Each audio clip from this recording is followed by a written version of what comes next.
പ്രിയമുള്ളവരെ, നിങ്ങൾക്കെല്ലാവർക്കും ഈ ഓൺലൈൻ ക്ലാസ്സിലേക്ക് ഹൃദയപൂർവ്വം സ്വാഗതം ആശംസിക്കുകയാണ്.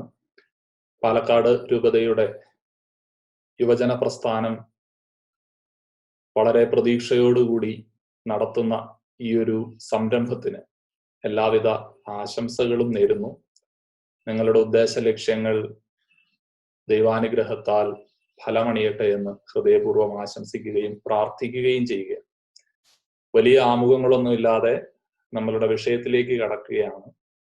ഓൺലൈൻ മീഡിയയുമായി ബന്ധപ്പെട്ട വിഷയങ്ങളാണ്, മാധ്യമങ്ങളുമായി ബന്ധപ്പെട്ട്. ഓൺലൈൻ മീഡിയയിൽ നമ്മൾ കാണുന്ന വ്യാജ വാർത്തകൾ ഇന്നതൊരു വലിയ പ്രശ്നമാണ്, പ്രതിസന്ധിയാണ്. അപ്പൊ ഈ വ്യാജ വാർത്തകളുമായി ബന്ധപ്പെട്ട ഒരു ചെറിയ സെഷനാണ് ഞാൻ ഇന്ന് കൈകാര്യം ചെയ്യുന്നത്. തീർച്ചയായും നമ്മളെല്ലാവരും വളരെയധികം ജാഗ്രതയോടെ ബോധപൂർവം കൈകാര്യം ചെയ്യേണ്ട ഒരു മേഖലയാണ് ഇത്.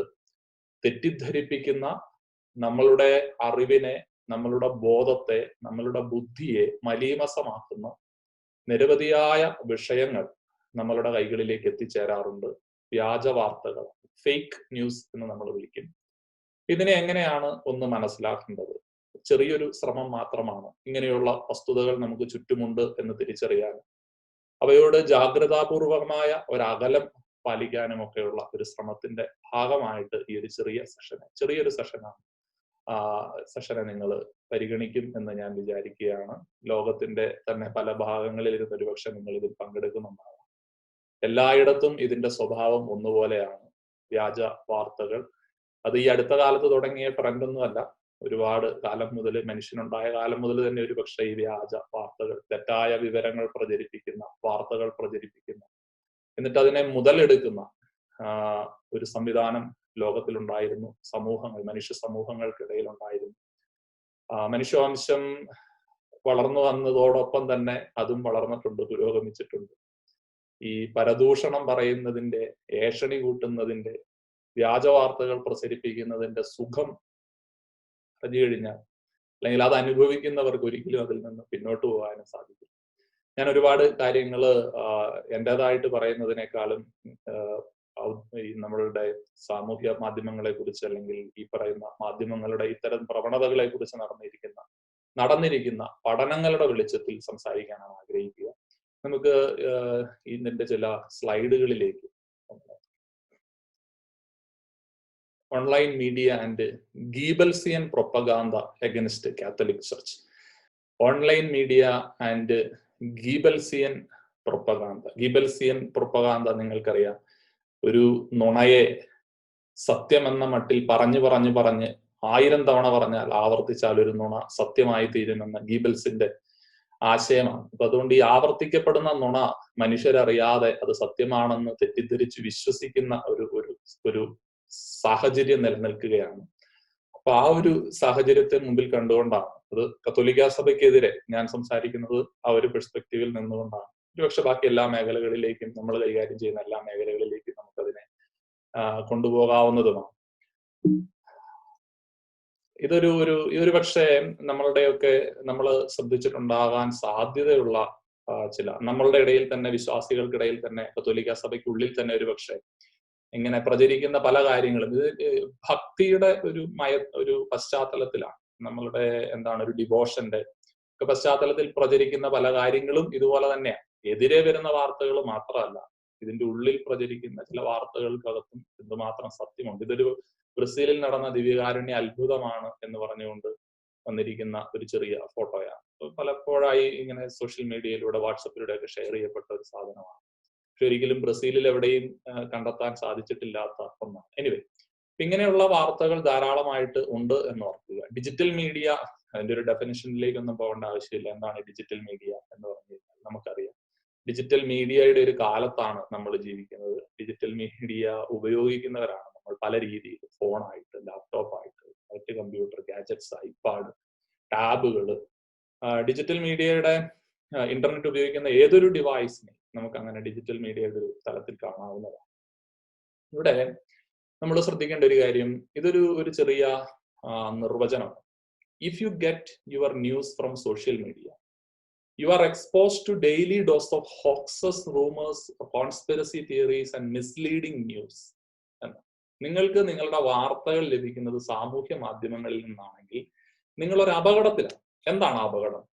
U are exposed to daily dose of hoaxes, rumours, conspiracy theories. അതായത് നിങ്ങൾ എന്തിനോടാണ് എക്സ്പോസ്ഡ് ആയിരിക്കുന്നത്? നിങ്ങളുടെ കൈകളിലേക്ക് നിരന്തരം വന്നുകൊണ്ടിരിക്കുന്നത് എന്താണ്? നിങ്ങൾ സോഷ്യൽ മീഡിയ ഉപയോഗിക്കുന്നവരാണ് എങ്കിൽ കെട്ടുകഥകളാണ്, പരദൂഷണങ്ങളാണ്, ഗൂഢാലോചന സിദ്ധാന്തങ്ങളാണ്, തെറ്റിദ്ധരിപ്പിക്കുന്ന വാർത്തകളാണ്. ഇവയെല്ലാമാണ്, ഇവയുടെ ഒരു മിശ്രിതമാണ് ദിനംതോറും നമ്മൾ ഭക്ഷിച്ചുകൊണ്ടിരിക്കുന്നത് എന്നാണ്. When it is all mixed in with reliable information from honest sources, അതാണ് ശരിയായ ഉറവിടങ്ങളിൽ നിന്നുള്ള വാർത്തകളുമായി ഈ കാര്യങ്ങൾ കൂട്ടിക്കുഴയ്ക്കുന്നു. എന്തൊക്കെ കൂട്ടിക്കുഴയ്ക്കുന്നു? കെട്ടുകഥകൾ, പരദൂഷണങ്ങൾ, ഗൂഢാലോചന സിദ്ധാന്തങ്ങൾ, ഇതൊക്കെ ശരിയായ ഉറവിടങ്ങളിൽ നിന്നുള്ള വാർത്തകളുമായി കൂട്ടിക്കുഴയ്ക്കുന്നു. അപ്പോൾ എന്ത് സംഭവിക്കും? The truth can be very hard to discern. സത്യം എന്താണ് എന്ന് തിരിച്ചറിയുക വളരെയധികം ബുദ്ധിമുട്ടായി തീരുക.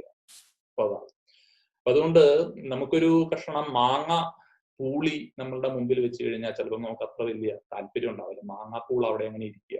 പക്ഷെ മാങ്ങാപ്പൂള് ഒരല്പം ഉപ്പും മുളകും ഒക്കെ പുരട്ടി നമ്മളുടെ കയ്യിലേക്ക് തരികയാണെങ്കിൽ വെറുതെ അത് കഴിക്കണ്ടെന്ന് കരുതുന്നവന്റെയും വായിൽ വെള്ളമൂറുകയും അവനതെടുത്ത് കഴിക്കുകയും ചെയ്യും.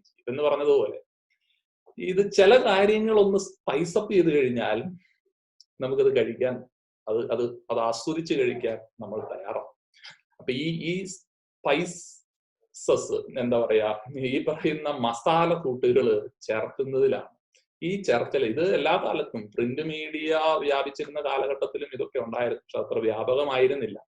ഇപ്പൊ സോഷ്യൽ മീഡിയയിൽ ആർക്കും എന്തും ചെയ്യാമെന്ന് പറയുന്ന ഈ ഒരു കാലഘട്ടത്തിൽ അങ്ങനെ സംഭവിക്കണം. അതുകൊണ്ട് ഫേക്ക് ന്യൂസ് എന്താണ്? ഫേക്ക് ന്യൂസ് എന്ന് പറയുന്നത് ഇതൊരു definite lots of things you read online especially in your social media feeds may appear to be true, open is not. പലപ്പോഴും നമ്മുടെ സാമൂഹ്യ മാധ്യമങ്ങളിൽ ശരിയെന്ന വണ്ണം നമ്മൾ വായിക്കുന്ന പല കാര്യങ്ങളും ശരിയല്ല. അത് കത്തോലിക്ക സഭയുമായി ബന്ധപ്പെട്ട കാര്യങ്ങൾ മാത്രമല്ല, അതിലേക്ക് മാത്രമായിട്ട് നോക്കണ്ട. എല്ലാ മേഖലകളും, രാഷ്ട്രീയം എടുത്താലും സിനിമ എടുത്താലും മറ്റ് വ്യവസായ മേഖലകൾ എടുത്തു കഴിഞ്ഞാലൊക്കെ ഇത് തന്നെയാണ് അവസ്ഥ. Fake news is news. എന്താണ് ഫേക്ക് ന്യൂസ് എന്നാണ് പറയുന്നത്? News stories or hoaxes created to deliberately misinform or deceive readers. വായനക്കാരെ, പ്രേക്ഷകരെ മനഃപൂർവ്വം തെറ്റിദ്ധരിപ്പിക്കുന്നതിന് വേണ്ടി ഉണ്ടാക്കിയിരിക്കുന്ന, കുക്കപ്പ് ചെയ്തിരിക്കുന്ന സ്റ്റോറികളാണ് fake news. Usually these stories are created to either influence people's views, push a political agenda or cause confusion and can often be a profitable business for online publishers. എന്തിനു വേണ്ടിയിട്ടാണ് ഇവർ ഇത് ചെയ്യുന്നത്? പല കാര്യങ്ങളുണ്ട്. ഒന്നുകിൽ ആളുകളുടെ കാഴ്ചപ്പാടുകളെ സ്വാധീനിക്കുക, അല്ലെങ്കിൽ ഒരു പൊളിറ്റിക്കൽ അജണ്ട മുമ്പോട്ട് കൊണ്ടുപോകാൻ വേണ്ടി ശ്രമിക്കുക, അല്ലെങ്കിൽ ഒരു വ്യവസായ സംരംഭം, ലാഭകരമായ ഒരു വ്യവസായ സംരംഭം എന്ന നിലയിൽ ഇത് ചെയ്യുന്നവരൊക്കെ. Fake news stories can deceive people by looking like trusted websites. വ്യാജ വാർത്തകൾ വരുന്നത് എപ്പോഴും വ്യാജ വാർത്തകളുടെ തന്നെ രൂപത്തിലാകണമെന്നില്ല. വളരെ ട്രസ്റ്റഡ് ആയ, വിശ്വാസയോഗ്യമായ വാർത്താ മാധ്യമങ്ങളുടെ രൂപത്തിലും അവ പ്രത്യക്ഷപ്പെടാനുള്ള സാധ്യതകളുണ്ട്. അപ്പൊ അതുകൊണ്ട് ഫേക്ക് ന്യൂസിന്റെ ഈ ഒരു കാലഘട്ടത്തിൽ, അക്കോർഡിംഗ് ടു മർത്തീന ചാപ്മാൻ, ഒരു മീഡിയ ലിറ്ററസി എക്സ്പേർട്ടാണ് അദ്ദേഹം, അവർ പറയുന്നത് there are 3 elements to fake news: mistrust, misinformation and manipulation. ഒരു ഫേക്ക് ന്യൂസിൽ കണ്ടെയ്ൻ ചെയ്തിരിക്കുന്ന 2-3 ഘടകങ്ങൾ ഇതൊക്കെയാണ്. മിസ്ട്രസ്റ്റ്, നമ്മളുടെ വിശ്വാസം ചോദ്യം ചെയ്യപ്പെടുക. അവിശ്വാസം, വിശ്വാസം നഷ്ടപ്പെട്ടു പോവുക. ക്രെഡിബിലിറ്റി എന്ന് പറയുന്നത് അതിൽ സംഭവിക്കുന്നത് ഇറോഷൻ ഓഫ് ക്രെഡിബിലിറ്റി, വിശ്വാസ്യതയുടെ നഷ്ടം. മിസ്ഇൻഫർമേഷൻ, തെറ്റായ വിവരങ്ങൾ പാസ് ചെയ്യപ്പെടുക. മാനിപ്പുലേഷൻ, ദുരുപയോഗം നടക്കണം, അറിവിന്റെ വിവരങ്ങളുടെ ദുരുപയോഗം നടക്കണം. ഇത് 3 അദ്ദേഹം ഈ മർത്തീന ചാപ്മാൻ എന്ന് പറയുന്ന വ്യക്തി ഒരു സ്ത്രീയാണെന്നാണ് എന്റെ ധാരണ, പറയുന്ന കാര്യങ്ങൾ. Economics of social media favour gossip, novelty, speed and shareability. എന്താണ് ഈ സാമൂഹ്യ മാധ്യമങ്ങളുടെ എക്കണോമിക്സ്? അതിന്റെ അല്ലെങ്കിൽ എന്താ പറയുക, ഒരു പ്രവർത്തന തത്വം. അത് ഫേവർ ചെയ്യുന്നത് പരദൂഷണത്തെയാണ്, ഗോസിപ്പാണ്, നോവൽറ്റിയാണ്, സ്പീഡാണ്, ഷെയറബിലിറ്റി, വേഗത, പുതുമ. അപ്പൊ പുതിയ പരദൂഷണങ്ങൾ അതിവേഗത്തിൽ പങ്കുവെക്കപ്പെടുക എന്നതാണ്. പുതിയ പരദൂഷണങ്ങൾ അതിവേഗത്തിൽ പങ്കുവെക്കപ്പെടുക. സത്യമുള്ള ഒരു വാർത്ത സത്യസന്ധമായ രീതിയിൽ അവതരിപ്പിച്ചാൽ അത് എവിടെ എത്തുകയില്ല. 100% ഞാൻ പറയാം, എത്തുകയില്ല. അതിനെ സ്പൈസപ്പ് ചെയ്ത് അതിനൊരു ഷെയറബിലിറ്റി, പങ്കുവെക്കപ്പെടാവുന്ന, മറ്റുള്ളവരിലേക്ക് പകരാവുന്ന രീതിയിൽ അതിനെ ഒന്ന് മെച്ചപ്പെടുത്തി എടുക്കുന്നതിലാണ്. അതാണെന്ന് അതിന്റെ എക്കണോമിക്സ് ഓഫ് സോഷ്യൽ മീഡിയ, സാമൂഹ്യ മാധ്യമങ്ങളുടെ എക്കണോമിക്സ് എന്ന് പറയുന്നത്. അപ്പൊ അതുകൊണ്ട് ഈ ഗോസിപ്പ്, നോവൽറ്റി, സ്പീഡ് ആൻഡ് ഷെയറബിലിറ്റി ഒരുപക്ഷെ നമ്മളുടെ ആർജ്യു എന്ന് ഈ കാലഘട്ടങ്ങളിൽ പുതുമയാണ്, ഒരു നോവൽറ്റി ഉണ്ട് അദ്ദേഹത്തിന്. പക്ഷെ ഇവിടെ ഉള്ളടക്കത്തിലേക്ക് നോക്കുമ്പോൾ എത്രയോ ആളുകളാണ്, ലക്ഷക്കണക്കിന് ആളുകൾ അദ്ദേഹത്തെ ഫോളോ ചെയ്യും, ലക്ഷക്കണക്കിന്. പക്ഷെ എന്താണ് അതിന്റെ അകത്തെ കണ്ടന്റ്, ഉള്ളടക്കം? ഒരു അക്കാഡമിക് പെർസ്പെക്റ്റീവിൽ ചിന്തിക്കുമ്പോൾ കാര്യഗൗരവമുള്ളത് എന്തെങ്കിലും അതിന്റെ അകത്തുണ്ടോ? പക്ഷെ ഒരു ഗോസിപ്പ് എന്ന് നമുക്ക് പറയാൻ പറ്റുമോ എനിക്കറിയത്തില്ല. പക്ഷെ ഒരു നോവൽറ്റി നമ്മൾ കാണുന്നു, സ്പീഡ് കാണുന്നുണ്ട്, ഒരു ഷെയറബിലിറ്റി നമ്മൾ അതിൽ കണ്ടെത്തുകയാണ് നമ്മളുടെ ഒരു തലമുറ. എനിവേ, നമ്മളുടെ ഒരു മാറുന്ന മനോഭാവങ്ങൾ, നമുക്ക് മുമ്പിലേക്ക് എത്തുന്ന വിഭവങ്ങൾ, സാമൂഹ്യ മാധ്യമങ്ങളിലൂടെ എത്തുന്ന വിഭവങ്ങൾ എന്നിങ്ങനെയുള്ള പല വിഷയങ്ങളെ നമ്മളൊന്ന് മനസ്സിൽ കൊണ്ടുവന്നിട്ട് വേണം ഈ വിഷയങ്ങളെ കൈകാര്യം ചെയ്യാനൊക്കെ ആയിട്ട്. സോ ചില ഈ ഫേക്ക് ന്യൂസുകളുടെ ചില ശൈലികളെ ഒന്ന് കാണാം. ഒരു ക്ലിക്ക് ബൈറ്റ്സ് എന്ന് പറയുന്ന ഒരു സാധനമാണ്. These stories are these are stories, click baits are stories that are deliberately fabricated to gain more website visitors and increase advertising revenues for websites. ചില പ്രത്യേകതരം തലക്കെട്ടുകളോടുകൂടി വരുന്ന വാർത്തകൾ, ക്ലിക്ക് ബൈറ്റ്സ്. നമ്മൾ അറിയാതെ ഈ തലക്കെട്ടുകൾ വായിക്കുമ്പോൾ നടിയുടെ വിവാഹാനന്തരം എന്ത് സംഭവിച്ചു, ഒരു വാചകമാണ്. ഉടനെ എന്ത് സംഭവിച്ചു എന്നറിയാൻ വേണ്ടി നമ്മൾ അത് ക്ലിക്ക് ചെയ്യുന്നു. വിവാഹാനന്തരം അവർ ഇരുവരും സന്തോഷപൂർവ്വം ജീവിച്ചു. വലിയ കഥയൊന്നും ഉണ്ടാവില്ല, അവരുടെ ഫാമിലി ഫോട്ടോസ് ഒക്കെ ഉണ്ടാവും. പക്ഷേ ഈ പറയുന്ന തലക്കെട്ട്, അതിന്റെ ലിങ്ക്, ഈ തലക്കെട്ട് ഒരു ക്ലിക്ക് ബൈറ്റ് ആണ്. അപ്പോ ഇങ്ങനെയുള്ള വാർത്തകൾ, ഇങ്ങനെയുള്ള ശൈലികൾ നമ്മൾ കാണുന്നുണ്ട്. രണ്ടാമത് ഒരു പ്രൊപ്പഗാന്ത എന്ന് പറയുന്നത് ഒരു പക്ഷേ നമുക്കറിയാം, അത് പ്രചരണങ്ങളാണ്. Stories that are created deliberately to mislead audiences, promote a biased point of view or particular political cause or agenda. Propaganda ഇങ്ങനെയുള്ള രാഷ്ട്രീയ മേഖലകളിലൊക്കെ ഉപയോഗപ്പെടുത്തുന്ന ഈ സംഭവങ്ങളെ നമുക്കറിയാവുന്നതാണ്. നമ്മളത് ഒരുപാട് കണ്ടിട്ടു. പ്രചാരണ വേലകൾ, പ്രചാരണ ശൈലികൾ എന്ന് നമ്മൾ പറയും. Yes.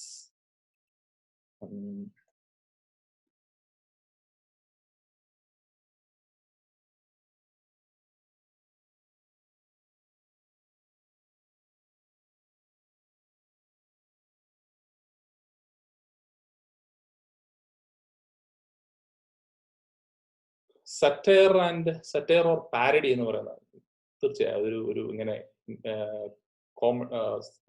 lots of websites and social media accounts publish fake news stories for entertainment and parody. വിനോദത്തിന് വേണ്ടി കളിയാക്കിക്കൊണ്ട് ഒക്കെ ചെയ്യുന്ന തരത്തിലുള്ള ന്യൂസുകൾ, സ്റ്റോറികൾ നമ്മൾ കണ്ടിട്ടുണ്ട്. സ്ലോപ്പി ജേർണലിസം ആണ് നാലാമത്തത്. Sometimes reporters or journalist may publish A story with unreliable information. അത്ര വിശ്വാസയോഗ്യമല്ലാത്ത വിവരങ്ങളോടുകൂടി പബ്ലിഷ് ചെയ്യപ്പെടുന്ന വാർത്തകള്, സ്റ്റോറീസ് നമ്മൾ കാണാറുണ്ട്. പക്ഷെ അവരൊരിക്കലും, എന്താണ് ഇവയുടെ പ്രശ്നം? ഈ സ്ലോപ്പി ജേർണലിസം, അത് ഒത്തിരി റിസർച്ചസ് ഒന്നും നടത്തത്തില്ല. വെറുതെ അവിടെ നിന്ന് വായിച്ചു, ഇവിടെ നിന്ന് വായിച്ചു, രണ്ടുപേരോട് ചോദിച്ചു, ഒരു സ്റ്റോറി അങ്ങ് എഴുതി, പെട്ടെന്ന് എഴുതി ഉണ്ടാക്കി അങ്ങ് അയക്കുകയാണ്. ഇങ്ങനെയുള്ള സ്ലോപ്പി ജേർണലിസം ധാരാളമായിട്ട് ഇന്ന് നമ്മൾ കാണപ്പെടുന്നു. ഒരുപാട് ഓൺലൈൻ മീഡിയയിൽ, പ്രത്യേകിച്ച് ഈ ഓൺലൈൻ മഞ്ഞപത്രങ്ങൾ എന്നൊക്കെ നമ്മൾ വിളിക്കുന്ന പല വെബ്സൈറ്റുകളും പോർട്ടലുകളും ചെയ്യുന്നത് ഈ സ്ലോപ്പി ജേർണലിസം. ഒരിക്കലും അവർ ഫാക്ട് ചെക്സ് ഒന്നും നടത്താറില്ല എന്നുള്ളത് നമുക്ക് കാണാം. ഇത് മിസ്ലീഡിംഗ് ന്യൂസ് ആണ് അഞ്ചാമത്തത്. തെറ്റിദ്ധരിപ്പിക്കുന്ന വാർത്തകൾ. Stories that are not completely false can be distorted using misleading or sensational headlines. വളരെ മിസ്ലീഡിംഗ് ആയിട്ടുള്ള തലക്കെട്ടുകൾ കൊടുത്ത് തെറ്റിദ്ധരിപ്പിക്കുന്ന വാർത്തകളുമായി യാതൊരു ബന്ധവും ഇല്ലാത്ത ഹെഡിങ്ങുകൾ, തലക്കെട്ടുകളായിരിക്കും പലപ്പോഴും ഇത്. അങ്ങനെ വരുന്നുണ്ട്. ബയസ്ഡ് ആയിട്ടുള്ള ന്യൂസ്, സ്ലാൻഡഡ് ന്യൂസ് എന്ന് പറയും. Many people are drawn to news or stories that confirm their own beliefs. ഞാൻ ചിന്തിക്കുന്നത് പോലെ കാണപ്പെടുന്ന ഒരു വാർത്ത, അത് നമ്മൾ പ്രചരിപ്പിക്കുകയാണ്. അങ്ങനെയുള്ള വാർത്തകളിലേക്ക് മാത്രം എന്റെ ചിന്തയ്ക്കനുസരിച്ച് നമ്മളുടെ ഏത് വിശ്വാസമാണെങ്കിലും, ഏത് പൊളിറ്റിക്കൽ ഐഡിയോളജി, അതുമായിട്ടൊക്കെ ബന്ധപ്പെട്ട വാർത്തകളും കാര്യങ്ങളും നമുക്ക് ഇന്ന് സോഷ്യൽ മീഡിയയിൽ കിട്ടും. അപ്പൊ അതുകൊണ്ട് ബയസ്ഡ് ആയിട്ടുള്ള ന്യൂസുകൾ മാത്രം, ഒരു പക്ഷം മാത്രം പറയുന്ന വാർത്തകൾ നമ്മൾ കാണാറുണ്ട്. ഇവിടെ എന്താണ് fake news, social media and filter bubble, ഇതൊരു ഒരു കൺസെപ്റ്റ് ആണ്. In a recent article on media literacy, മാധ്യമ സാക്ഷരത എന്ന് പറയുന്ന ആ ഒരാശയത്തെ കുറിച്ച് എഴുതിയപ്പോൾ Hugh Linehan noted, media is no longer passively consume. മാധ്യമങ്ങൾ ഇങ്ങനെ എന്താണ് ഒരു നിഷ്പക്ഷമായിട്ട് അങ്ങ് സ്വീകരിക്കപ്പെടുക മാത്രമല്ല ചെയ്യുന്നത്. മീഡിയ എന്ത് ചെയ്യാണ്? എന്താണ് ഇന്നത്തെ കാലത്ത് സംഭവിക്കുന്നത്? ഇറ്റ് ഈസ് ക്രിയേറ്റഡ്, നിർമ്മിക്കപ്പെടുകയാണ്. വാർത്തകൾ വെറുതെ സ്വീകരിക്കപ്പെടുക മാത്രമല്ല ചെയ്യുന്നത്, അത് ദേ ആർ ക്രിയേറ്റഡ്, അതോ നിർമ്മിക്കപ്പെടുക, ദേ ആർ ഷെയർഡ്, പങ്കുവെക്കപ്പെടുന്നു, ലൈക്ഡ്, കമന്റഡ് ഓൺ, അവയുടെ മേൽ കമന്റ് ചെയ്യപ്പെടുന്നു, അറ്റാക്ക്, ആക്രമിക്കപ്പെടുന്നു, ആൻഡ് ഡിഫെൻഡഡ്, ചിലപ്പോൾ അത് പ്രതിരോധിക്കപ്പെടുന്നു. അപ്പൊ അതുകൊണ്ട് in all sorts of different ways by hundreds of millions of people, ലക്ഷക്കണക്കിന് ആളുകളാണ് ഇത് ചെയ്യുന്നത്. അത് വെറുതെ പാസീവായിട്ട് സ്വീകരിക്കുക എന്നുള്ളതിനപ്പുറത്തേക്ക് കടന്ന് എന്തൊക്കെ ചെയ്യപ്പെടുന്നു? വാർത്തകൾ സൃഷ്ടിക്കപ്പെടുന്നു, പങ്കുവെക്കപ്പെടുന്നു, അതിനോടുള്ള ഇഷ്ടം രേഖപ്പെടുത്തപ്പെടുന്നു, അവയുടെ മേൽ നമ്മളുടെ അഭിപ്രായങ്ങൾ രേഖപ്പെടുത്തപ്പെടുന്നു, ആക്രമിക്കപ്പെടുന്നു, പ്രതിരോധിക്കപ്പെടുന്നു. അതുകൊണ്ട് ഈ വാർത്തകളുടെ, പുതിയ പുതിയ വാർത്തകളുടെ ഒരു ലോകം എന്ന് പറയുന്നത് വളരെയധികം വ്യത്യസ്തമാണ്. And the algorithms used by the most powerful tech companies, Google and Facebook in particular, are brilliantly designed to personalize and tailor these services to each user's profile. എന്താണ് ഇവിടെ ചെയ്യുന്നത്? ഇവിടെ സംഭവിക്കുന്നത്, നമ്മളുടെ ഇഷ്ടങ്ങൾക്കും താല്പര്യങ്ങൾക്കും അനുസരിച്ചുള്ള വാർത്തകൾ പ്രത്യക്ഷപ്പെടുന്ന രീതിയിൽ നമ്മളുടെ ഫേസ്ബുക്കിന്റെ, നമ്മൾ ഉപയോഗിക്കുന്ന സോഷ്യൽ മീഡിയ പ്ലാറ്റ്ഫോമുകൾ തന്നെ ക്രിയേറ്റ് ചെയ്യപ്പെടുകയാണ്. ഓരോരുത്തർക്കും വേണ്ടി അവരുടെ താല്പര്യത്തിനനുസരിച്ചുള്ള ഒരു ലോകം അവിടെ ക്രിയേറ്റ് ചെയ്യപ്പെടുകയാണ്. എനിവേ, അപ്പൊ ഈ ഒരു ആശയം നമ്മൾ ഓർക്കണം ഇന്നത്തെ ഒരു ലോകത്തിൽ. അതുകൊണ്ട് ഇങ്ങനെയുള്ള വ്യാജ വാർത്തകളിലേക്ക് ചെല്ലുമ്പോൾ, ഈ വ്യാജ വാർത്തകളുടെ ഒരു ലോകത്തിൽ, തെറ്റിദ്ധരിപ്പിക്കുന്ന വാർത്തകളുടെ, അറിവുകളുടെ, വിവരങ്ങളുടെ ഒരു കാലത്തിൽ പലതും ശരിയാണോ സത്യമാണോ എന്നൊന്നും, തെറ്റാണോ എന്നൊന്നും തിരിച്ചറിയാൻ മേലാത്ത, തീർച്ചപ്പെടുത്താനാവാത്ത ഒരു കാലത്ത് യാതൊരു വീണ്ടു വിചാരവും ഇല്ലാതെ ഇവയൊക്കെ ഉൾക്കൊണ്ടുകൊണ്ടിരുന്നു കഴിഞ്ഞാൽ എന്ത് സംഭവിക്കും? നമ്മളുടെ ഭാവനാശക്തി, സർഗശേഷി ഇല്ലാതാകണം. നമ്മളൊരു പാസീവ് റിസീവിങ് എൻഡ്, എന്താണ് പാസീവ് റിസീവർ മാത്രമായിട്ട് തീരാനുള്ള സാധ്യത വളരെയധികം കൂടുതൽ. നമ്മളിലേക്ക് വന്നുകൊണ്ടേയിരിക്കുന്നു, ചോദ്യം ചെയ്യാതെ നമ്മളത് സ്വീകരിച്ചുകൊണ്ടേയിരിക്കുകയാണ്. നമ്മളുടെ ഈ വീണ്ടു വിചാര ശേഷി ദുർബലമായി പോവുക. എല്ലാം സത്യമാണെന്ന് ചിന്തിക്കാനുള്ള വളരെ എന്താ പറയാ ഒരു പ്രലോഭനം നമ്മളിലേക്ക് കടന്നു വരിക. നമ്മളുടെ വിശ്വാസങ്ങളെ ചോദ്യം ചെയ്യാൻ നമ്മൾ നിർബന്ധിതരായി തീരുക. ഇവിടെ എല്ലാം നമ്മളുടെ ബോധ്യങ്ങളിൽ നിന്നൊന്നുമല്ല. ഇന്ന് ഒരുപാട് പേര് കത്തോലിക്ക സഭയെ, സഭാവിശ്വാസത്തെ, സഭയിലെ വ്യക്തികളെ ഒക്കെ ചോദ്യം ചെയ്യാറുണ്ട്, തെറി വിളിക്കാറുണ്ട്. അവരുടെ ബോധ്യങ്ങളല്ല, അവരിലേക്ക് എത്തിച്ചേരുന്ന ഇതുപോലെ സ്ലാൻഡഡ് ആയ ന്യൂസ്, വാർത്തകൾ, വിവരങ്ങൾ, അവയുടെയൊക്കെ അടിസ്ഥാനത്തിൽ ആണ് ഇതെല്ലാം. വിശ്വാസത്തെ തന്നെ ചോദ്യം ചെയ്യുക. നമ്മൾ അങ്ങനെ എന്തു പറ്റുന്നു? നമ്മളങ്ങനെ നമ്മളെ ഉപയോഗിക്കുന്നവരെ, ഇങ്ങനെ വാർത്തകൾ തെറ്റിദ്ധരിപ്പിച്ച് വ്യവസായത്തിന് വേണ്ടി, ലാഭത്തിന് വേണ്ടി, പിന്നെ മറ്റുള്ളവരെ തകർക്കാൻ വേണ്ടി കൊട്ടേഷനൊക്കെ എടുത്ത് ചെയ്യുന്നുണ്ട്. ഓൺലൈൻ ആയിട്ടുള്ള സൈബർ കൊട്ടേഷൻസ് ഒക്കെ എടുത്ത് മറ്റുള്ളവരെ ഇല്ലാതാക്കാൻ വേണ്ടി ബോധപൂർവം നടത്തപ്പെടുന്ന പ്രചരണങ്ങളെ വിശ്വസിക്കുന്ന അടിമകളായി തീരുക. അങ്ങനെയുള്ളവരുടെ വീണ്ടുവിചാരമില്ലാത്തവർ, ഭാവനാശേഷി ഉപയോഗിക്കാൻ കഴിവില്ലാത്തവരൊക്കെ ആയിട്ട് അടിമകളായി തീരുന്ന ഒരു സാഹചര്യം ഉണ്ടാവുകയാണ്. അത് ഇന്നത്തെ കാലത്ത്, ഞാൻ ഒത്തിരി അതിലേക്ക് പറയുന്നില്ല. അതുകൊണ്ട് തന്നെ മീഡിയ ലിറ്ററസി എന്ന് പറയുന്നത് ഇങ്ങനെ ഒരു പ്രതിസന്ധിയിലേക്ക് നമ്മൾ എത്തിച്ചേരുന്നു എന്നുള്ളത് കൊണ്ടാണ് നമുക്കൊരു മീഡിയ ലിറ്ററസിയുടെ ആവശ്യം വരുന്നത്. എന്താണ് ലിറ്ററസി? ലിറ്ററസി, മാധ്യമ സാക്ഷരത എന്ന് പറഞ്ഞാൽ എന്താണ്? It is the ability to access, analyse, evaluate and create media in a variety of forms. നമുക്ക് കിട്ടുന്ന വാർത്തകളെ, നമുക്ക് കിട്ടുന്ന വിവരങ്ങളെ, അവയെ ഉപയോഗിക്കാൻ, അവയെ കൈകാര്യം ചെയ്യാൻ, അവയെ വിശകലനം ചെയ്യാൻ, അവയെ വിലയിരുത്താൻ, അവയെ ഉപയോഗിച്ച് സത്യസന്ധമായ വാർത്തകൾ, വിവരങ്ങൾ പുതുതായി നിർമ്മിക്കാൻ ഒക്കെയുള്ള നമ്മളുടെ കഴിവിനെയാണ് മാധ്യമ സാക്ഷരത എന്ന് വിളിക്കുക. 4-5 തലങ്ങൾ നമ്മൾ അതിന്റെ നോർക്കുന്നു. ഒരു അവയർനെസിന്റെ ഒരു തലം. നമുക്ക് നമ്മളെക്കുറിച്ചും നമുക്ക് ലഭിച്ചിരിക്കുന്ന വാർത്തയെക്കുറിച്ചും നമ്മൾ അവയറാണ്. നമ്മളാരാണ്? നമുക്ക് ലഭിക്കുന്ന വാർത്ത എന്താണ്? അവയർ, അനാലിസിസ്, നമുക്ക് അതിന്റെ ഒരു വിശകലനം നമുക്ക് ആവശ്യമുണ്ട്. ഈ വാർത്ത എന്താണെന്നതിനെ കുറിച്ചുള്ള ഒരു അവയർനെസ്, അതിന്റെ ഒരു വിശകലനം, ഒരു അവലോകനം എന്ന് പറയുന്നത്. മൂന്നാമത്തത് അതിന്റെ ഒരു ഇന്റർപ്രിട്ടേഷൻ ആണ്. ഇതിനെ എങ്ങനെ വ്യാഖ്യാനിക്കണം. 4 ഇന്റീരിയറൈസേഷൻ, അവയെ സ്വാംശീകരിക്കുക എന്നുള്ള എന്താ ഇന്റർവെൻഷൻ. ഈ മീഡിയയുടെ ലോകത്ത്, ഈ മീഡിയയുടെ കാലഘട്ടത്തിലുള്ള ഒരു ഇടപെടൽ, ഈ വാർത്തയിൽ തന്നെയുള്ള ഒരു ഇടപെടൽ. ഇങ്ങനെ ഒരു 4-5 ഘട്ടം നമ്മൾ ഈ ഒരു വാർത്തകളും അല്ലെങ്കിൽ വിവരങ്ങളും, വിവര കൈമാറ്റവും ഒക്കെ ആയിട്ട് ബന്ധപ്പെട്ട് ഈ ലോകത്ത് ചിന്തിക്കുകയും ഇടപെടുകയും ചെയ്യുമ്പോൾ മനസ്സിലാക്കിയിരിക്കേണ്ടതായിട്ടുണ്ട്. മീഡിയ ലിറ്ററസി എന്തിനു വേണ്ടിയിട്ടുള്ളതാണ്? ചില പോയിന്റുകൾ മാത്രം പെട്ടെന്ന് ഒന്ന് നമുക്ക് കണ്ടുപോകാം. ഇത് നിങ്ങൾക്ക് പോസ് ചെയ്തിട്ട് ഇത് മുഴുവൻ വായിച്ചു നോക്കാവുന്നതാണ്. Learn to think critically. വിമർശനാത്മകമായി ചിന്തിക്കാൻ പഠിക്കണം. അതിനുവേണ്ടി മാധ്യമ സാക്ഷരത നമ്മളെ സഹായിക്കുന്നു. വിമർശനാത്മകമായി ചിന്തിക്കുക. എന്റെ കയ്യിൽ കിട്ടിയ ഒരു പീസ് ഓഫ് ഇൻഫർമേഷൻ, ഇതെങ്ങനെ ശരിയാകും, ഇത് ശരിയാകാനുള്ള സാധ്യതകളുണ്ട്. ഒരു ക്രിട്ടിക്കൽ തിങ്കിങ്ങിന്റെ ഒരു ശൈലി നമ്മൾ രൂപപ്പെടുത്തിയത്. Become A smart consumer of products and information. ഒരു സ്മാർട്ട് കൺസ്യൂമർ ആകണം. പാസീവ് കൺസ്യൂമർ ആയപ്പോൾ വരുന്നത് എന്ത് സ്വീകരിക്കുക എന്നുള്ളതല്ല, ആവശ്യമുണ്ടോ, ഞാനിത് എടുക്കേണ്ടതുണ്ട്. സ്മാർട്ട് കൺസ്യൂമർ ആവുക. 3, റെക്കഗ്നൈസ് പോയിന്റ് ഓഫ് വ്യൂ. ഇത് ഏത് വീക്ഷണകോണിൽ നിന്നാണ് ഈ പീസ് ഓഫ് ഇൻഫർമേഷൻ ക്രിയേറ്റ് ചെയ്യപ്പെട്ടിരിക്കുന്നത്, ഈ ന്യൂസ് ക്രിയേറ്റ് ചെയ്യപ്പെട്ടിരിക്കുന്നത്? ഞാൻ സ്വീകരിക്കുന്നതല്ല, ഇത് നിർമ്മിക്കപ്പെട്ടിരിക്കുന്നത് ഏത് പോയിന്റ് ഓഫ് വ്യൂവിൽ നിന്നാണ്, ആരാണ് ഇത് ഉണ്ടാക്കിയത്? Create media responsibility. അടുത്ത നമ്മൾ അതിനെ കൈകാര്യം ചെയ്യുമ്പോൾ, നമ്മൾ മീഡിയ ഉണ്ടാക്കുമ്പോൾ, നിർമ്മിക്കുമ്പോൾ നമുക്ക് ആ ഒരു റെസ്പോൺസിബിലിറ്റി ഒരു ഉത്തരവാദിത്വ ബോധത്തോടെ നമ്മൾ അത് നിർമ്മിക്കാനായിട്ട് ശീലിക്കുക. Identify the role of media in our culture. അതിനെക്കുറിച്ച് വളരെയധികം കൃത്യമായ ബോധ്യത്തോടെ ജീവിക്കുക. നമ്മളുടെ ഈ സംസ്കാരത്തിൽ മാധ്യമങ്ങളുടെ പങ്ക് എന്താണ് എന്ന ഒരു ബോധ്യത്തോടു കൂടെ മുമ്പോട്ട് പോകും. Understand the author's goal. ഇത് ഇങ്ങനെ രൂപപ്പെടുത്തുന്ന ആ വ്യക്തിയുടെ ഉദ്ദേശ ലക്ഷ്യങ്ങൾ എന്താ എന്നതിനെ കുറിച്ച് കൃത്യമായ ഒരു ധാരണയോടുകൂടെ മുമ്പോട്ട് പോകും. അത് മനസ്സിലാക്കുക എന്നുള്ളത്. അത് മനസ്സിലാക്കുമ്പോൾ തീർച്ചയായും നമുക്ക് എന്തുകൊണ്ടാണ് ഈ വാർത്ത ഇപ്രകാരം രൂപപ്പെട്ടിരിക്കുന്നത് എന്ന് മനസ്സിലാക്കാൻ പറ്റും. How to spot fake news. ഒരു വാർത്ത, ഒരു ഇൻഫർമേഷൻ നമ്മുടെ കയ്യിൽ കിട്ടി, ഒരു ഡാറ്റ നമ്മുടെ കയ്യിൽ ഡാറ്റ ഉണ്ട്, ഇത് ശരിയാണോ എന്ന് എങ്ങനെ നോക്കാം? ഇപ്പൊ ഒരു അക്കാഡമിക് ഇൻഫർമേഷൻ ഒക്കെ ആണെങ്കിൽ, അല്ലെങ്കിൽ വാർത്തയ്ക്കാണെങ്കിൽ ഇന്ന് ഫാക്ട്സ് ചെക്ക് ചെയ്യാനൊക്കെയുള്ള സംവിധാനങ്ങൾ ഓൺലൈൻ മീഡിയയിൽ പ്ലാറ്റ്ഫോമുകളിൽ തന്നെ ഇന്ന് അവൈലബിൾ ആണ്. അക്കാഡമിക് ഇൻഫർമേഷൻസ് അല്ലെങ്കിൽ നോളജ്, നമ്മളുടെ എന്താ പറയാ, നമ്മൾ പഠിക്കുന്ന പഠന വിഷയങ്ങളുമായി അക്കാഡമിക്സുമായി ബന്ധപ്പെട്ടതാണെങ്കിൽ അതിന്റെയും ഫാക്ട് ചെക്കിനുള്ള സംവിധാനങ്ങൾ അവൈലബിൾ ആണ്. പക്ഷെ ഒരു വാർത്ത കിട്ടുന്നു, ടേക്ക് എ ക്ലോസർ ലുക്ക്. ഒന്ന് നോക്കുക. Check the source of the story. ഇത് എവിടെ നിന്നാണ് വരുന്നത്, ഇത് ഏത് വെബ്സൈറ്റിൽ നിന്നാണ്, ഇത് വരുന്ന ഉറവിടം വിശ്വാസയോഗ്യമാണോ എന്നൊക്കെ അന്വേഷിക്കുക. ഒന്നാമത്തെ കാര്യം അതാണ്, ഇത് വിശ്വാസയോഗ്യമാണ്. ഒരു ക്ലോസർ ലുക്ക്, അനലൈസ് ചെയ്യുക. If you are unfamiliar with the site, നമുക്കറിവില്ലാത്ത ഒരു സൈറ്റ് ആണ് എങ്കിൽ ആ സൈറ്റിനെ കുറിച്ചുള്ള വിവരങ്ങളെ തപ്പുക. Look beyond the headline. നമുക്ക് ഒരു വാർത്ത കിട്ടി, ആ തലക്കെട്ടിന് അപ്പുറത്തേക്ക് നോക്കാനായിട്ട് പറ്റണം. ചിലപ്പോൾ നമ്മൾ നേരത്തെ കണ്ടതുപോലെ തലക്കെട്ടുകൾ തന്നെ തെറ്റിദ്ധരിപ്പിക്കുന്ന തലക്കെട്ടുകളായിരിക്കും.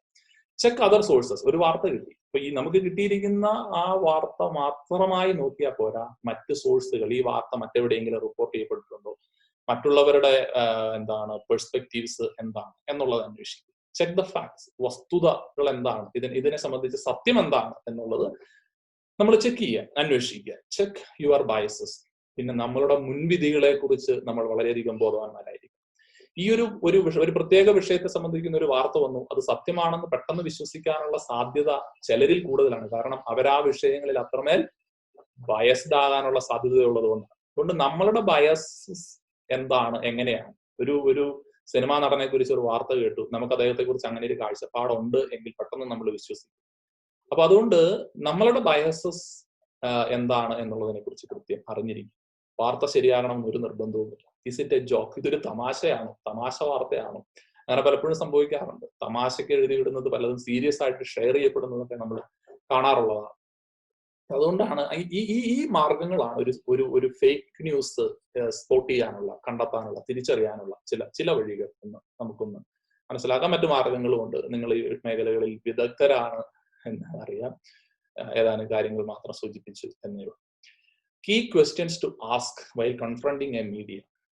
എന്താണ് ഒരു മീഡിയ, പീസ് ഓഫ് മീഡിയ, ഒരു ഇൻഫർമേഷൻ, ഒരു ന്യൂസ്, ഒരു വീഡിയോ നമ്മുടെ കയ്യിലിരിക്കുകയാണ്.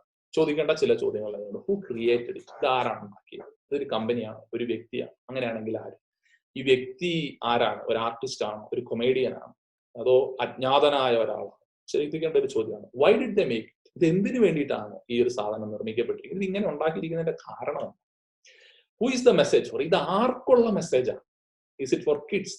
കുട്ടികൾക്കുള്ളതാണോ, മുതിർന്നവർക്കുള്ളതാണോ, ആൺകുട്ടികൾക്കുള്ളതാണോ, പെൺകുട്ടികൾക്കുള്ളതാണോ, അതോ പ്രത്യേക താല്പര്യങ്ങളുള്ളവർക്ക് വേണ്ടിയിട്ടുള്ളതാണോ? നമ്മൾ കൃത്യമായിട്ട് മനസ്സിലാക്കുക. What techniques are being use to make this message credible or believable.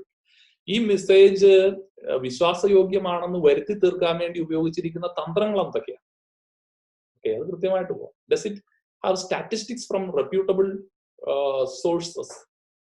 വിശ്വാസയോഗ്യമായ ഉറവിടങ്ങളിൽ നിന്നുള്ള വിവരങ്ങൾ ഇതിലുണ്ട്. ഇങ്ങനെയൊക്കെ നോക്കാൻ തുടങ്ങി കഴിഞ്ഞാൽ നമ്മളുടെ സാമൂഹ്യ മാധ്യമങ്ങളിൽ ഒരു സാധനവും നമുക്ക് ഉപയോഗിക്കാൻ പറ്റില്ല. ഇനി what details were left out? ഇതിൽ ഒഴിവാക്കിയിരിക്കുന്ന വിവരങ്ങൾ എന്തെല്ലാമാണ്? അവയെക്കുറിച്ച് നമുക്ക് കൃത്യമായ ഒരു ധാരണ ഉണ്ടാകേണ്ടതുണ്ട്. How did the message make you feel? ഇത് വായിച്ചിട്ട് നിങ്ങൾക്ക് എന്ത് തോന്നും? Do you think others might feel the same way? നമ്മളുടെ ഫീലിംഗ്, ഇത് വായിച്ചത് മൂലം നമുക്കുണ്ടാകുന്ന ഫീലിംഗ് എന്താണ്? പ്രിയമുള്ളവരെ, ഏതാനും കാര്യങ്ങൾ നമ്മളുടെ ഈ ഒരു കാലഘട്ടത്തിലെ മാധ്യമങ്ങളുമായി ബന്ധപ്പെട്ട് ചില വിഷയങ്ങൾ നിങ്ങളുടെ മുമ്പിൽ അങ്ങ് അവതരിപ്പിച്ചിരിക്കുന്നു എന്ന് മാത്രമേ ഉള്ളൂ.